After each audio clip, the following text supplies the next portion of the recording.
Alors Didi, c'est l'application pour les taxis en Chine, un petit peu comme Uber dans le reste du monde. Mais la différence du Uber, c'est évidemment 10 fois moins cher, hyper pratique, un petit peu comme Meituan Waimai dont je viens de te parler. Cette appli, j'en ai réellement abusé quand j'étais en Chine tellement c'était pratique. Je vais t'expliquer pourquoi. Il m'arrivait de prendre le taxi non seulement parce que c'était beaucoup plus pratique de prendre le métro en fonction de où tu te trouvais, beaucoup plus reposant bien évidemment et en plus pas cher, et je savais pertinemment qu'en prenant un taxi, je pourrais taper la causette avec le chauffeur de taxi pendant au moins 20 minutes. Et donc compréhension orale, production orale, bien évidemment. Alors ça peut s'avérer difficile de parler avec un chauffeur de taxi, et plutôt intimidant au début, mais au fil des mois, c'était vraiment une de mes activités préférées. Alors la première difficulté que j'ai eue, c'est déjà quand le gars commence à ouvrir la bouche. Le taxi arrive devant moi, j'ouvre la portière pour aller dans le taxi, et le premier truc qu'il me dit c'est « Ni hao, basanjochi ma, basanjochi ».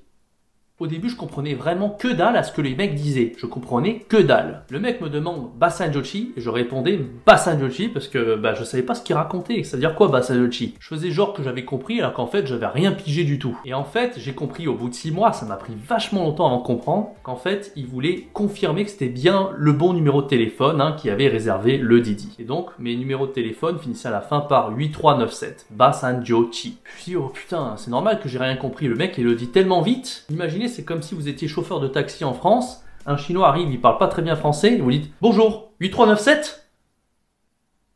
Comment le gars voulait qu'il comprenne? Évidemment que le gars va rien piger du tout. Et ça a été mon cas pendant 6 mois. Voilà, l'application Didi est excellente pour pratiquer son chinois et en plus, la plupart des chauffeurs de taxi, comme vous êtes expat, sont curieux et vous poseront des questions. Et la plupart sont assez sympas, contrairement à ce qu'on pense, ils vont ralentir le débit vocal pour vous permettre de mieux comprendre. Moi, ça m'est arrivé de taper la causette avec des chauffeurs de taxi à la fin pendant 45 minutes, 1 heure, ça m'est arrivé. J'étais assez fier de pouvoir à la fois comprendre ce que le mec disait et il arrive à me comprendre. Et c'est là que j'avais compris que j'avais réellement progressé.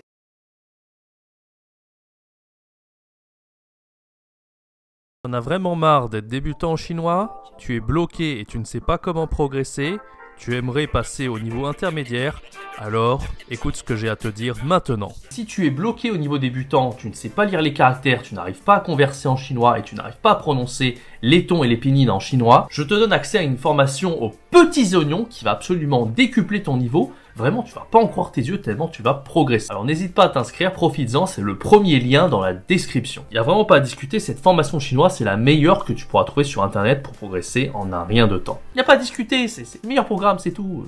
Allez, vas-y, clique dans la description, premier lien. Voilà.